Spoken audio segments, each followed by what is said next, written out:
I was 3 years deep into what I thought was the relationship of my dreams. Jessica and I had built what seemed like the perfect life together, complete with a beautiful engagement ring on her finger and plans for our future stretching out before us.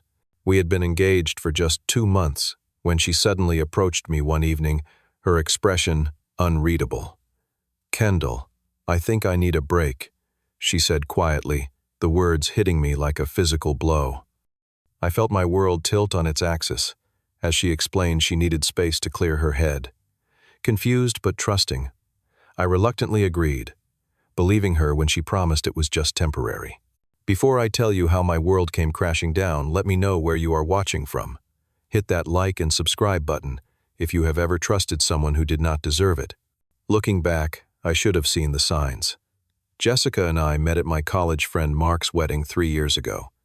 She caught my eye immediately across the reception hall, her laugh carrying above the music. We connected instantly over our shared love of true crime podcasts and hiking the trails around Seattle. By the end of the night, we had exchanged numbers, and within a week, we had our first date at a small Italian restaurant downtown. Fast forward 3 years, and we had built a life together in our apartment in the Fremont neighborhood of Seattle. We had a comfortable routine Sunday morning brunches at our favorite cafe, hiking trips during the summer, and cozy winters spent binge-watching shows together. We had met each other's families, with Jessica quickly becoming the favorite at my family gatherings, charming everyone with her quick wit and warm smile. My parents adored her, and her parents seemed to accept me as one of their own. Just 2 months before everything fell apart, I had proposed to Jessica at Canlis, her favorite restaurant overlooking Lake Union. I had spent weeks planning the perfect evening, coordinating with the restaurant staff to ensure everything went smoothly. When I got down on one knee and presented her with the vintage-style ring she had admired months earlier, her eyes filled with tears and her enthusiastic yes made my heart soar. We spent the evening calling friends and family, sharing our excitement about our future together. But there were signs of trouble I had willfully ignored. In the weeks following our engagement, Jessica became increasingly distant. She started spending more time on her phone, quickly turning it face down whenever I entered the room. She began staying late at work more frequently, offering vague explanations about projects that needed her attention. I noticed her smiling at text messages from unknown contacts, but whenever I asked, she would dismiss my concerns with a casual "just work stuff" or "just a friend from college." It was a Sunday evening when everything changed. We were in our apartment, me preparing dinner while Jessica scrolled through her phone on the couch. She suddenly put her phone down and looked at me with an expression I had never seen before.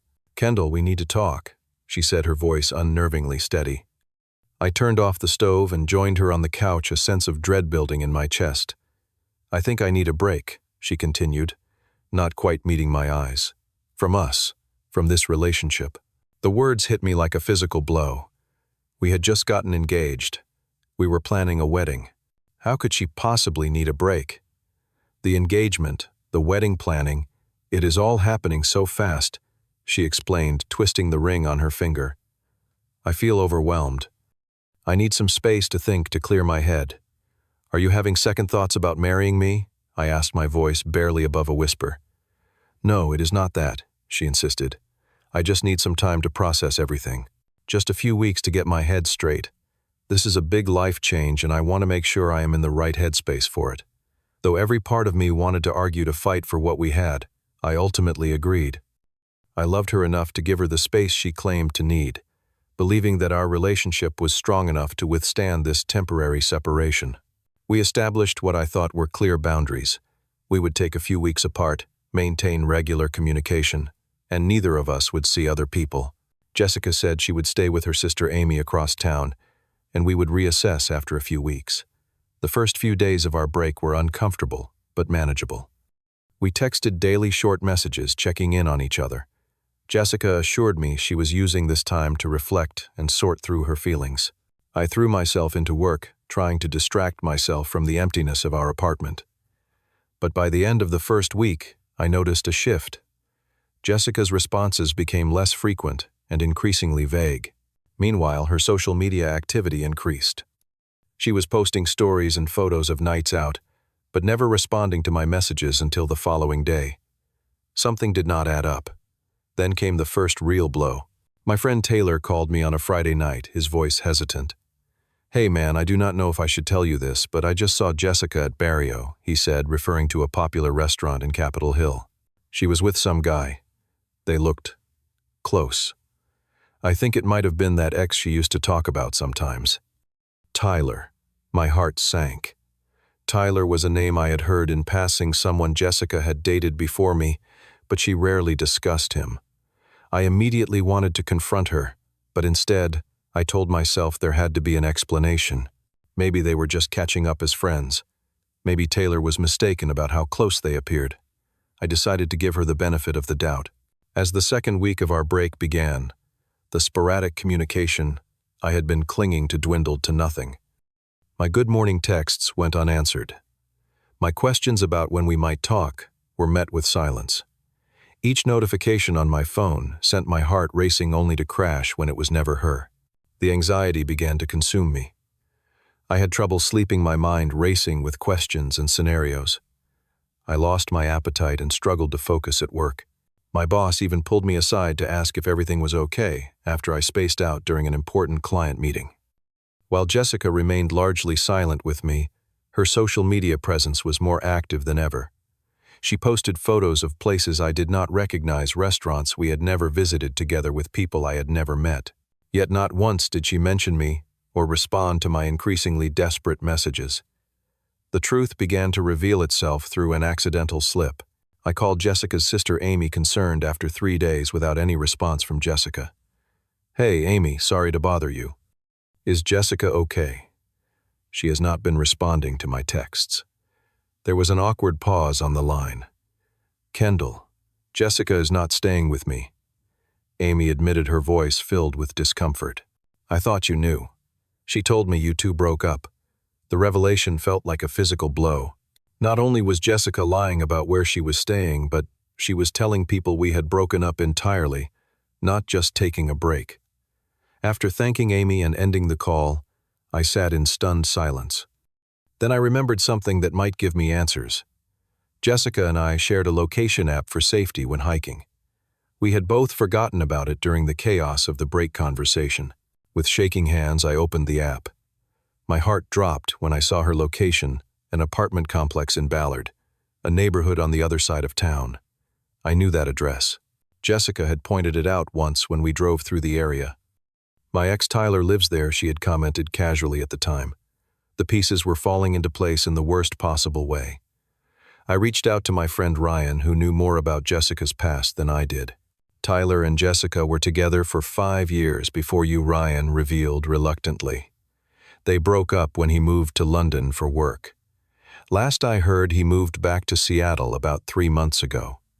3 months ago. Right around the time Jessica started becoming distant, before she even asked for this break.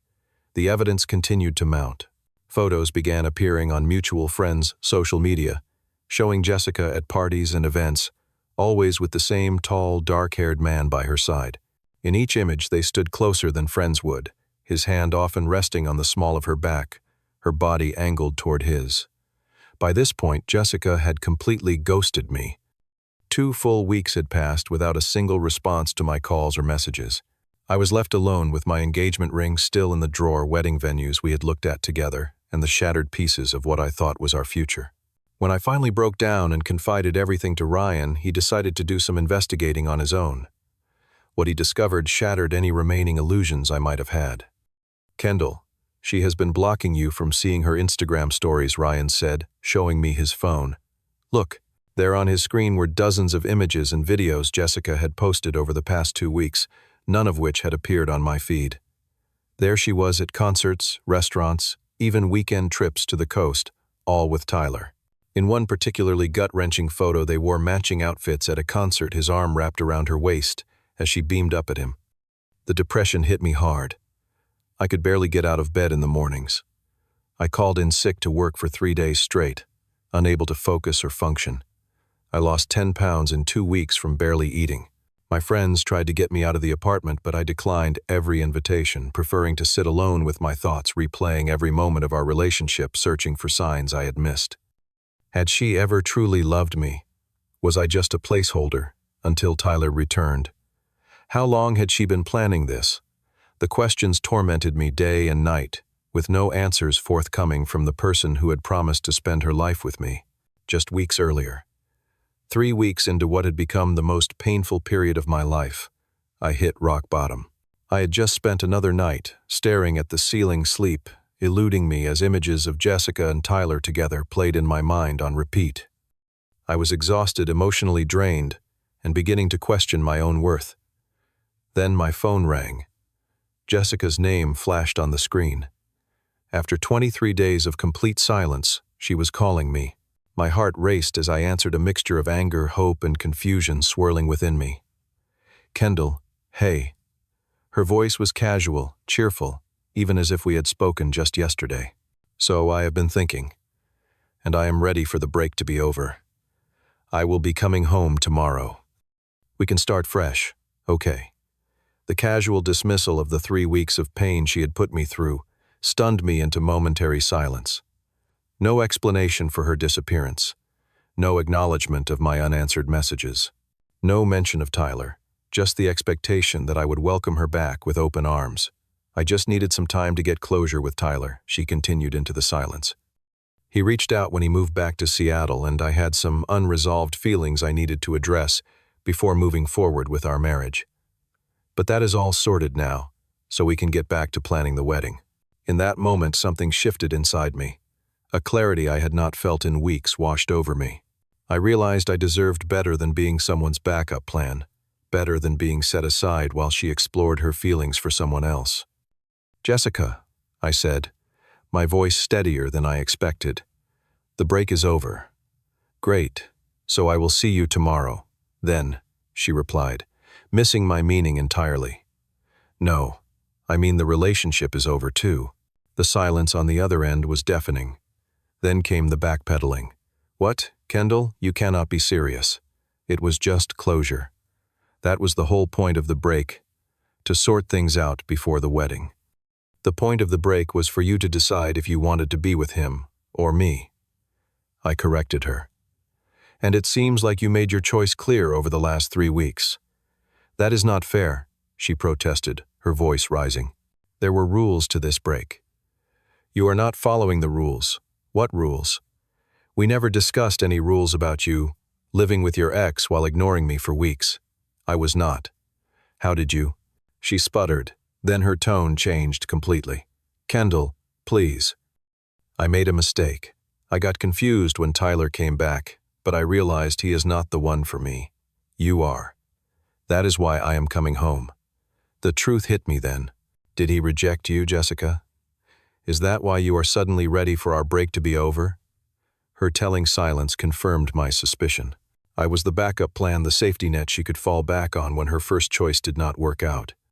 Less than an hour after our call ended, Jessica showed up at our apartment door, tears streaming down her face. She begged for another chance, insisting that what happened with Tyler was a momentary lapse in judgment and that she had never stopped loving me. But as she pleaded, the truth spilled out bit by bit. She had been living with Tyler full-time during our break. They had rekindled their relationship almost immediately, with Jessica believing they would pick up right where they had left off 5 years ago. But after a few weeks together, Tyler had begun to pull away, eventually telling her he was not ready for the level of commitment she wanted. So she had turned back to me, her reliable second choice. I showed her the social media posts. She thought I could not see the photos of them together at parties, restaurants, and concerts, while I sat at home worried sick about our relationship. "You made your choice 3 weeks ago," I told her, my voice calm despite the storm of emotions inside me. "You just did not expect it to backfire." Jessica's demeanor changed rapidly, cycling through tears, anger, and bargaining. She accused me of not fighting for our relationship, of giving up too easily. She claimed I had broken the rules of our break by ending things. She insisted that what she did was not technically cheating because we were on a break. But I stood firm. I asked for the engagement ring back, a request that sent her into a fresh round of tears. She eventually placed it on the kitchen counter, the diamond catching the light as a final reminder of what might have been. In the days that followed, Jessica launched increasingly desperate attempts to reconcile. She sent flowers to my workplace with apology notes.